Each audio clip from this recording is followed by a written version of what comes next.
जब आपका मन भगवान के भजन में, नाम लिखने में, नाम लेने में लगने लगे ज्यादा से ज्यादा, तो समझ लीजिए कि भगवान की प्रसन्नता हमारे ऊपर आ गई है। अब हमारा कल्याण ही कल्याण होगा। जैसे आपके मन में हो रहा है या होता है कि हम भगवान का नाम ले रहे हैं तो भी परेशानी पर परेशानी चली आ रही है। यह तो आपका वहम है। भगवान का जो नाम लेता है ना तो उसके पास परेशानी होती है और न परेशान रहता है, न परेशानी आती है। यह निश्चय है। नाम तो आप ले रहे हैं भगवान का, परंतु मन में लालसा बनी हुई है कि हम भगवान का नाम ले रहे हैं, हमारे पास ये परेशानी है, अनेकों प्रकार की परेशानी आती है, हम क्या करें। तब देखिए आपका कार्य कैसे सिद्ध होता है। तो परेशानी यहीं पर आती है और मन में शंका होता है कि हमने बहुत पूजा किया, जब किया, तब किया, राम राम बहुत लिखा या सीता राम का जाप किया, तो भी हमारा काम सफल नहीं हो रहा है। यही कुछ भक्तों के मन में भावना आ जाती है। तो इसका मतलब है कि भगवान की भक्ति और भगवान का नाम का जप, लिखना और जपना, आप जो है ये समझ के कीजिए कि हमारा जन्म मनुष्य योनि में है केवल भगवान का नाम लेने के लिए है। हम अपना काम करें, फल की इच्छा न करें। भगवान का नाम जो लेता है वह कभी निष्फल नहीं जाता।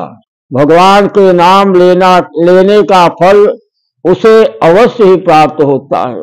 मनुष्य जो है भगवान का नाम तो लेता है, भजन करता है, पूजा करता है, परंतु उसके आंख पर स्वार्थ की पट्टी बंधी रहती है।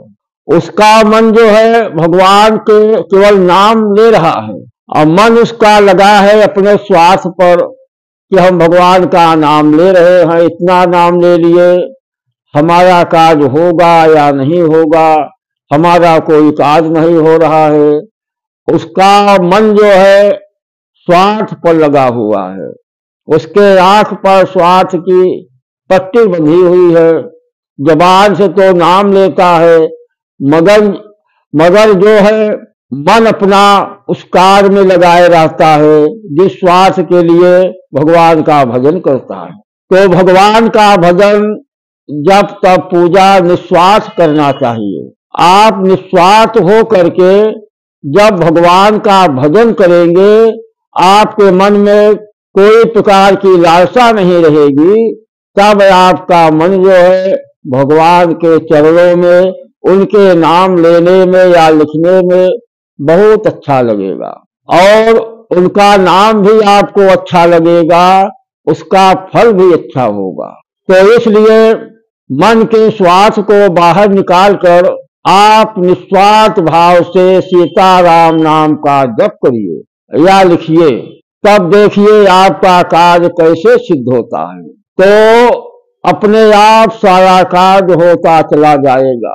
नाम तो आप ले रहे हैं भगवान का, परंतु मन में लालसा बनी हुई है कि हम भगवान का नाम ले रहे हैं, हमारे पास ये परेशानी है, अनेकों प्रकार की परेशानी आती है, हम क्या करें।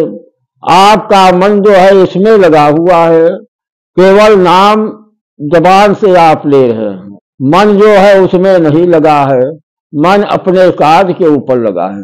इसलिए निस्वार्थ भाव हो करके भगवान का भजन करिए।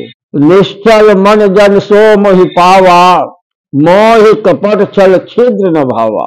भगवान कहते हैं जब मनुष्य का मन जो है मन निश्चल हो जाता है और मन पवित्र हो जाता है, वही मन हमारे पास तक आता है।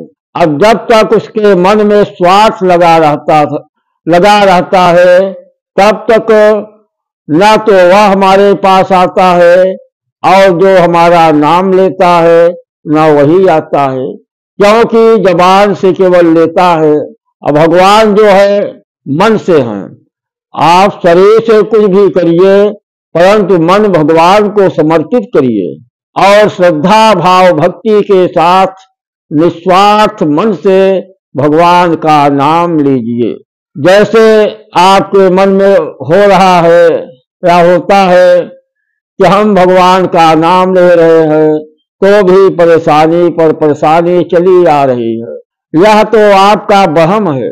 भगवान का जो नाम लेता है ना तो उसके पास परेशानी होती है और न परेशान रहता है न परेशानी आती है, यह निश्चय है। परंतु बात वही है कि आप भाव भक्ति के साथ निर्मल मन करके भगवान का भजन करिए, तब आपका कार्य सिद्ध होता चला जाएगा। आपको कुछ विचार करने की आवश्यकता ही नहीं रहेगी कि हम भगवान का भजन कर रहे हैं, क्या हो रहा है। जब मन आपका भगवान में लगा है तब भगवान की कृपा आपके ऊपर बराबर होती रहेगी। इसलिए सारा खेल मन के ऊपर है और श्रद्धा है। श्रद्धा बिना धर्म नहीं होई, बिना श्रद्धा के धर्म नहीं होता। अब जैसे कोई कहता है कि हम भगवान का भजन करेंगे, सब कुछ करेंगे, परंतु यह बड़े भाग से होता है। जब भगवान की बहुत बड़ी कृपा होती है तभी मनुष्य के अंदर उनके नाम लेने की भक्ति आती है और शक्ति आती है।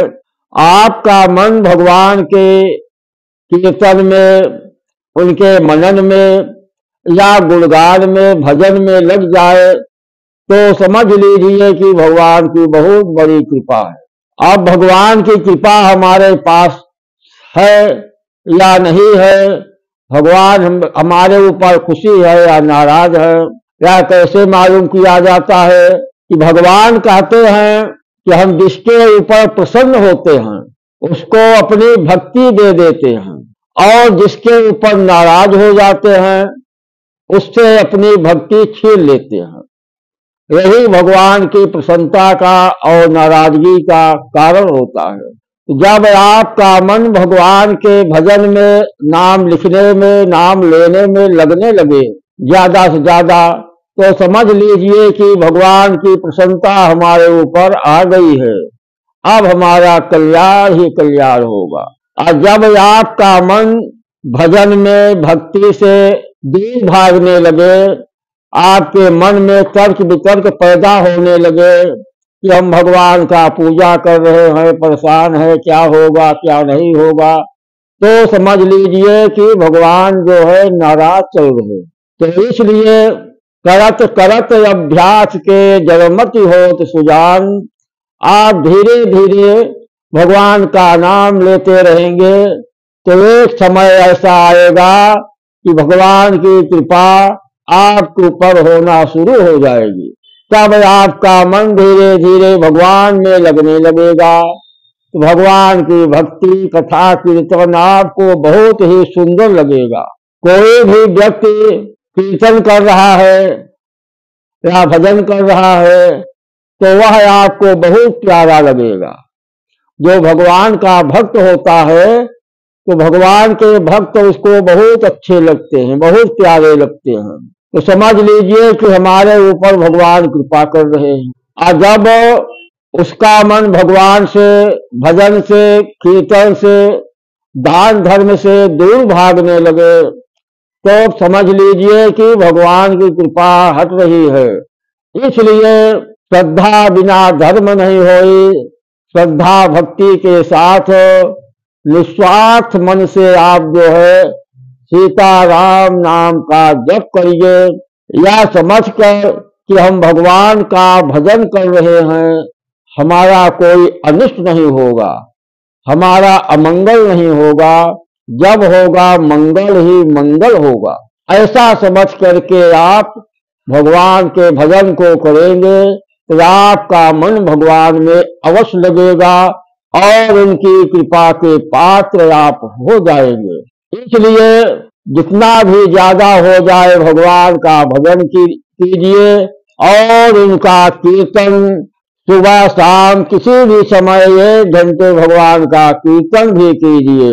भगवान की भक्ति में चाहे आपके पास धूप बत्ती है, भोग लगाने का है या नहीं है, ओ भगवान जो है केवल आपकी श्रद्धा चाहते हैं। श्रद्धा से भगवान जो है प्रसन्न होते हैं। श्रद्धा की कीमत होती है, इसलिए आप भाव भक्ति श्रद्धा के साथ भगवान का भजन और कीर्तन करते रहिए। जय श्री राम, जय श्री राधे।